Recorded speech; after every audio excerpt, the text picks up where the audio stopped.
I'm already racing against the sun, and now somebody's banging outside.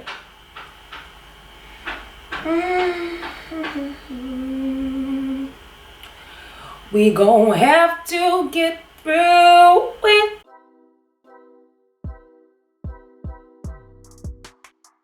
Hey guys, welcome back to my channel, and welcome if you're new. My name is April, and in today's video we are going to be propagating my almost 6 foot tall Rhaphidophora tetrasperma. You can't really tell for about 3 feet up that it is a Rhaphidophora tetrasperma because when I transferred it to LECA, I forgot to water it. Usually when I have a pot that I can't see through, such as the one that this plant is in, I'll shake it to hear the water level. But since this is so tall, I don't think I've shaken it.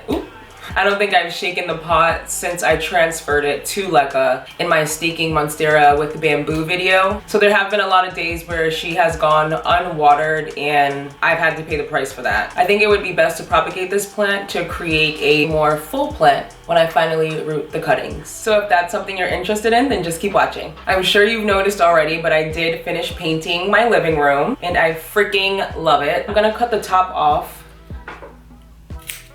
right where the leaves end. Oh my god, I can't believe I finally freaking did that. This is about how many, oh my god, it's so pretty. But this is about how many leaves that we have.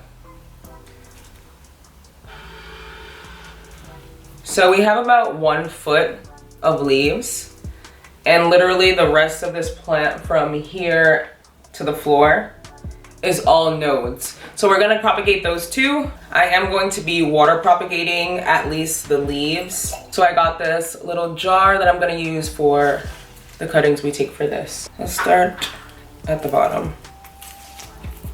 So we're gonna start by cutting right above that node. We can even cut this extra bit off like that. And we wanna make sure we still have the leaf on here, so.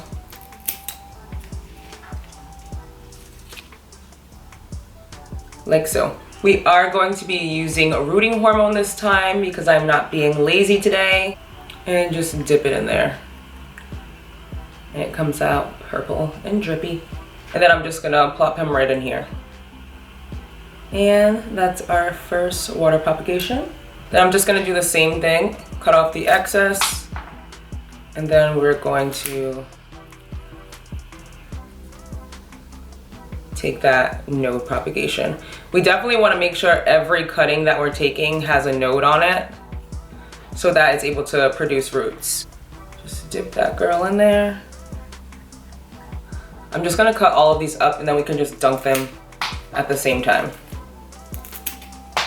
Ew.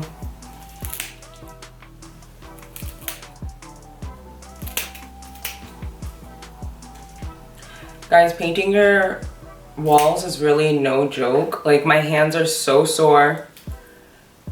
My neck hurts. I don't want to do that again. I think oh, I broke this leaf off talking. You could take this last leaf as its own propagation, but I'm just gonna use this whole thing since it's tall enough to go into the water. Dip and put it in.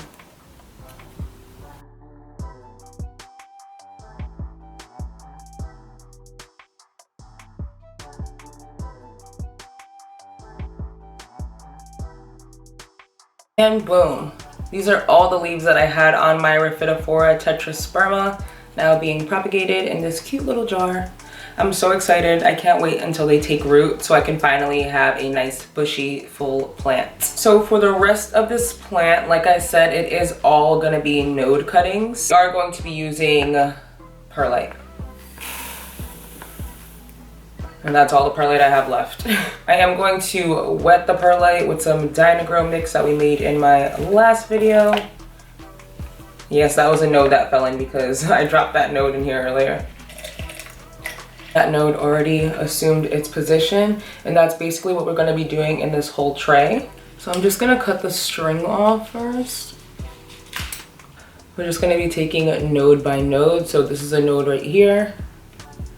I'm just going to, oh no, I'm just gonna cut this weird long thing off. These are the nodes we have so far, but we're not finished with cutting the plant yet. So I'm just gonna propagate the rest of this and let them all drop on the floor because I'm too lazy to care. I want the slime to be on camera. I don't know if you can see it, but slimy. Slimy. I think that's good. There's shit all over my floor now. But you know what? It's okay. 12 seconds later. I have a handful of nodes. And this is all the perlite that I have, so they're gonna have to fit in here. I'm kind of just gonna sprinkle them around and then like maneuver them. Like I just threw them down and now I'm just gonna lay them so that that little node piece is kind of like in the perlite because that's what's gonna push out a root. This is definitely overcrowded, but they're probably not all gonna make it anyway. I mean, I hope they do, but they probably won't. Why is there a brown circle inside of there? Is that rot? Ew. So this is what I ended up with on top of the Rhaphidophora Tetrasperma cuttings. This is a lot of Rhaphidophora Tetrasperma that I'm going to have if they all survive. I think some of these nodes might be a little bit on their way to rot. That's how much perlite I have in there. I might have to order some and just add a little bit more so the roots actually have somewhere to grow. But for now, I think that's fine. Like I assumed, the water turned purple like it always does. My camera overheated because that's all it knows how to do apparently. But I was just saying that I was going to find a spot on the shelf, preferably next to one of the grow lights, and see what they do. Oh, I'm actually gonna cover this as well. I should do that, right? Should I cover it? Yeah, I'm gonna cover this. This is much better. And now I'm just gonna go stick these on the shelf.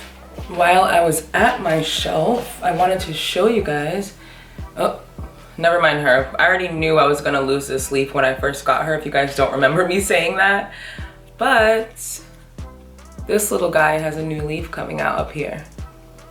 That's currently unfurling. That is a new leaf coming up as well, and I'm so freaking excited. Nothing is better than getting a rare plant and it actually doing good in your care. I mean, that's what we expect, but it's kind of scary to spend a lot of money on a plant and rip it out of its home and hope for the best like I did with this one. This leaf, it still looks so healthy. Like, why? I might just cut that off and like put some cinnamon around the ridges just to preserve this leaf. But this one, he needs some humidity, so I'm just gonna give him some more humidity and hopefully this unfurls in the next week. I'm so freaking excited. I also ordered my #1 wish list plant recently. It's on its way to me. By the time you are seeing this video, I should have it in my possession. So if you're not already following me on my Mother of Plants Instagram, be sure to follow me there because that's where you're going to see that plant first. That does bring me to the end of today's video. Give me a thumbs up if you did enjoy it. Subscribe if you haven't already, and until my next one, bye.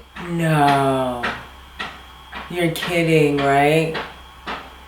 No. Jesus Christ.